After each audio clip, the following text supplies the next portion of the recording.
به خدایی که جان نافرید، سخن گفتن اندر زبان نافرید. عزیز طلبه و طالبات، university of Jammu and cluster university of Jammu के तहत चलने वाले अंडर ग्रेजुएट कोर्सेज में पर्शियन सब्जेक्ट के थर्ड सेमेस्टर के लिए स्किल इन्हांसमेंट कोर्स, जिसका title modern Persian language and literature है, इसमें आपका खैर मकदम करते हैं। आज हम थर्ड सेमेस्टर के स्किल इन्हांसमेंट कोर्स के फर्स्ट यूनिट को आपके सामने पढ़ेंगे। आप इसे गौर से सुनेंगे ताकि आपको ज़बान फ़ारसी सीखने, समझने और बोलने में आसानी हो। हम शुरुआत करेंगे फर्स्ट यूनिट से और पहली स्लाइड शुरू होती है। बाब अव्वल उल्गू मردی را دیدم، او پدر کاوه بود. زنی به بازار می رود، او مادر کاوه است. کاوه کتابی خرید، این کتاب گلستان است.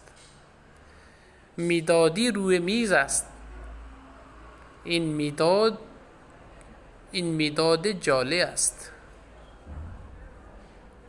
بخوانید، گلدانی روی میز است، این گلدان زیباست.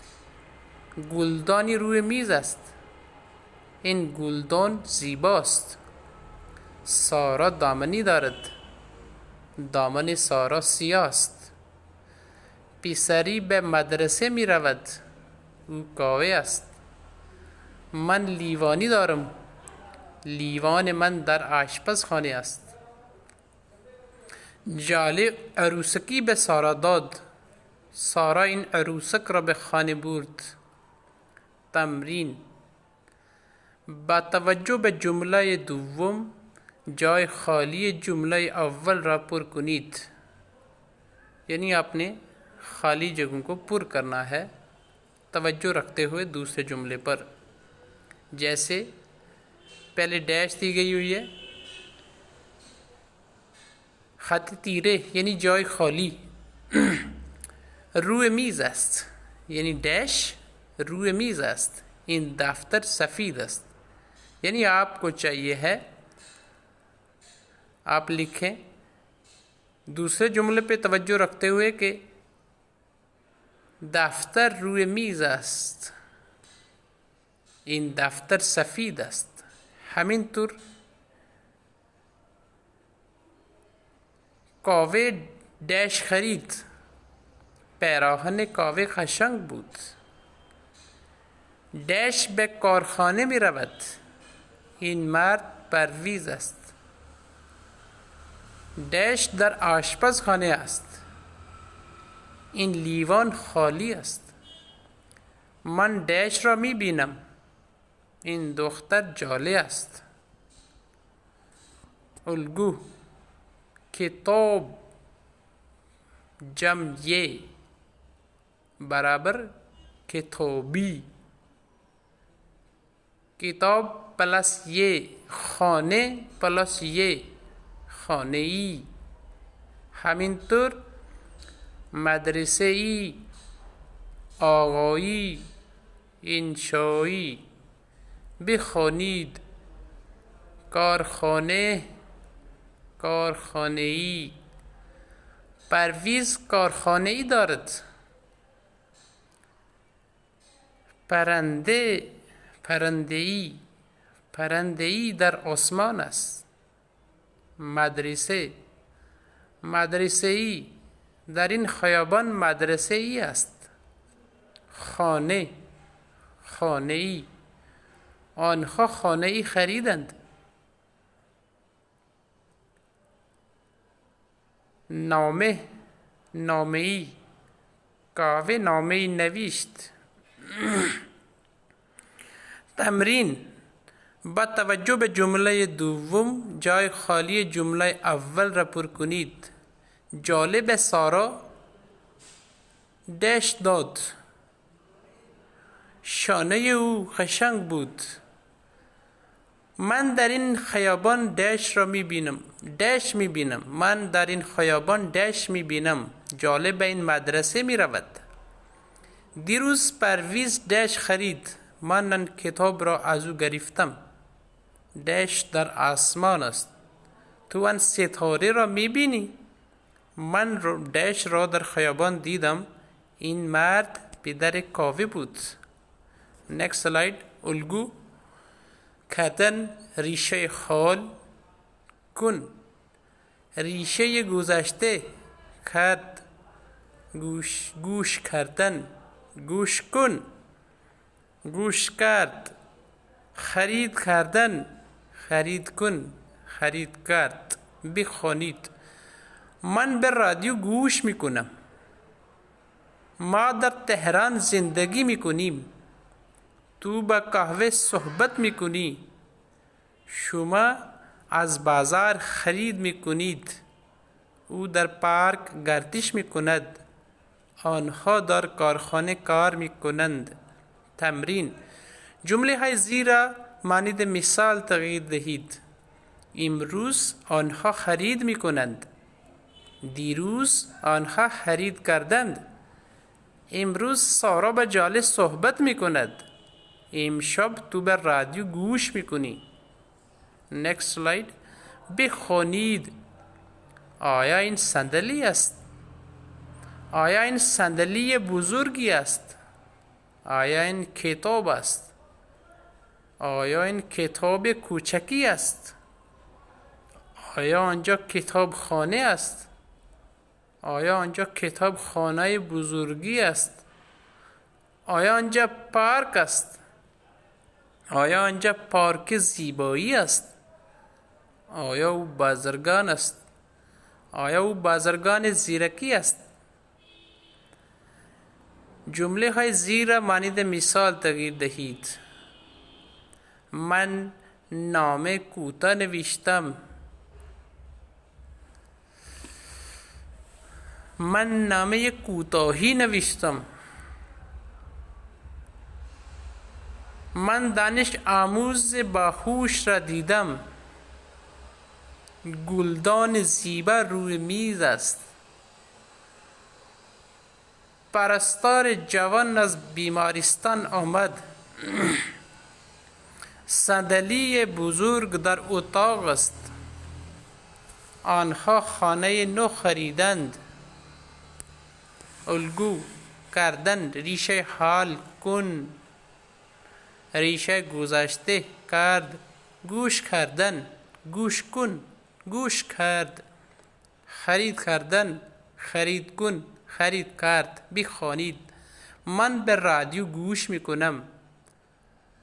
ما در تهران زندگی میکنیم. تو با قهوه صحبت میکنی. شما از بازار خرید میکنید. او در پارک گردش میکند. آنها در کارخانه کار میکنند.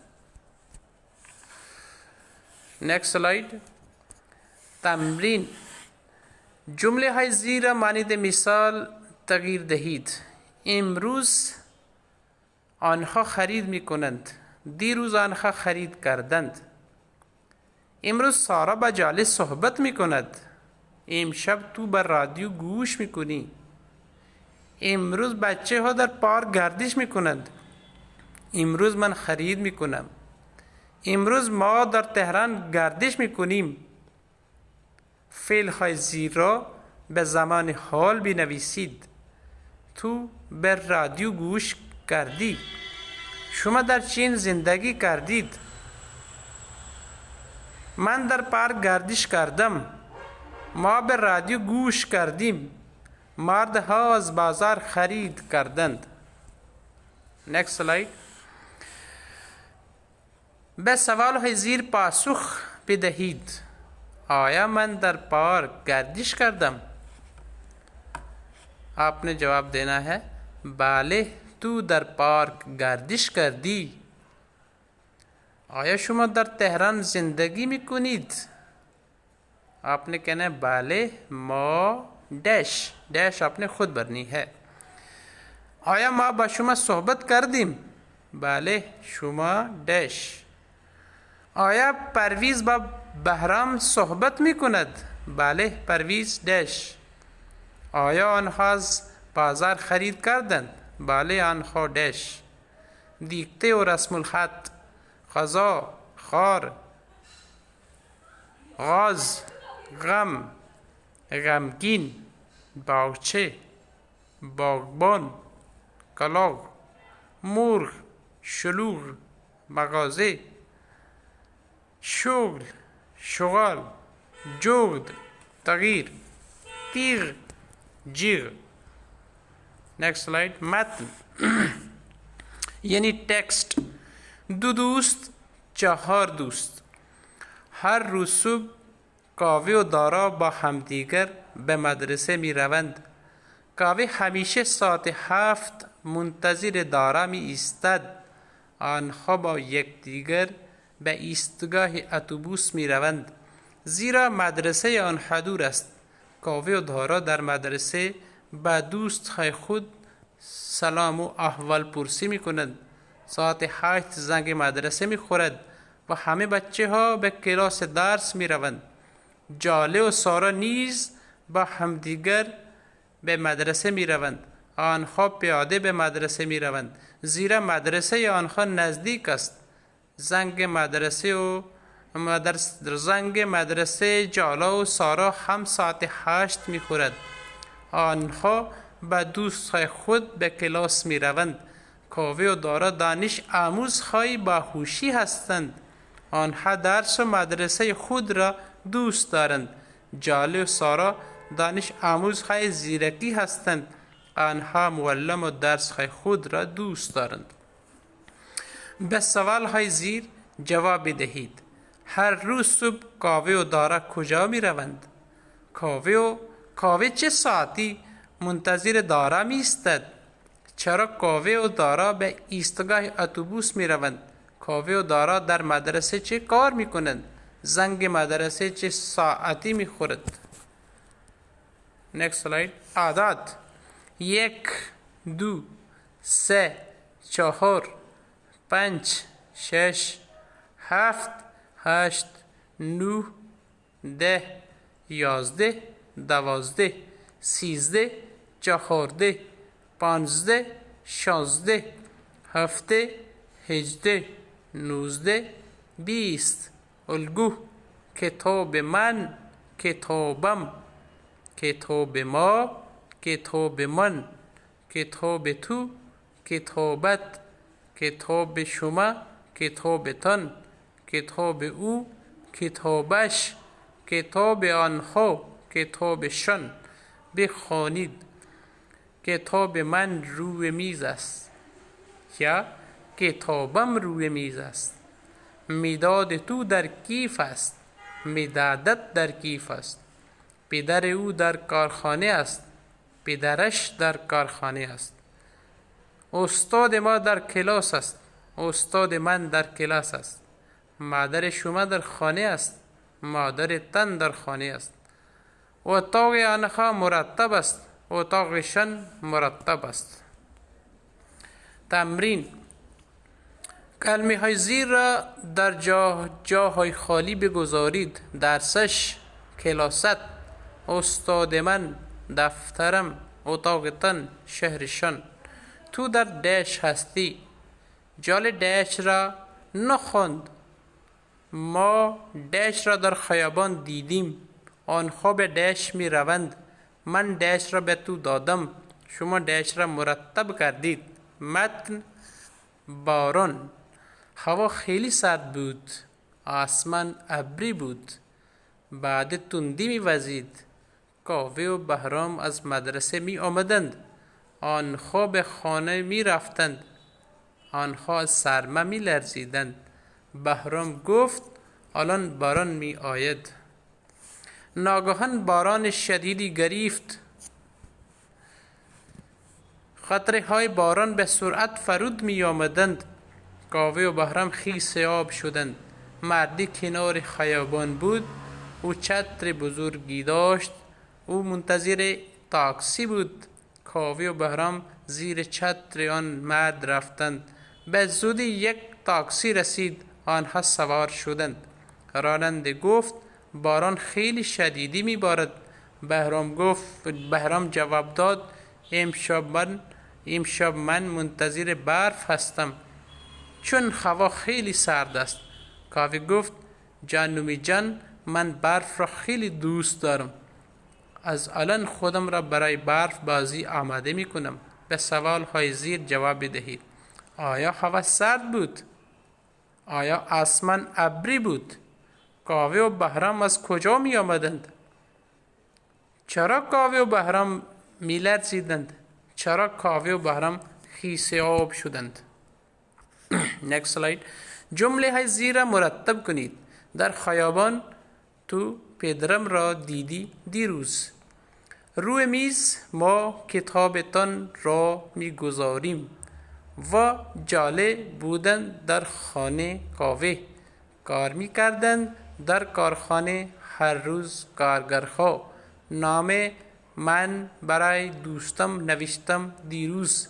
شما خرید میکنید از بازار هر روز. next. ساعت چند است؟ ساعت 9 است. ساعت 2 است. ساعت 1 روب به 9 است. ساعت 20 دقیقه به 2 است. ساعت 9 روب است. ساعت 2 نیم است. ساعت 3 و نیم است. ساعت 3 و روب است. این ساعت عقب کار می کند. این ساعت جلو کار می کند. ساعت 3 و 20 دقیقه است. این ساعت درست کار می کند. ساعت من عقب کار می کند. آیا ساعت شما عقب کار می کند؟ بله، ساعت من عقب کار می کند. ساعت شما جلو کار می کند. آیا ساعت من جلو کار می کند؟ بله، ساعت شما جلو کار می کند. ساعت پرویز درست کار می کند. آیا ساعت پرویز درست کار می کند؟ بله، ساعت پرویز درست کار می کند. این بود درس اول سمستر سوم. خدا حافظ.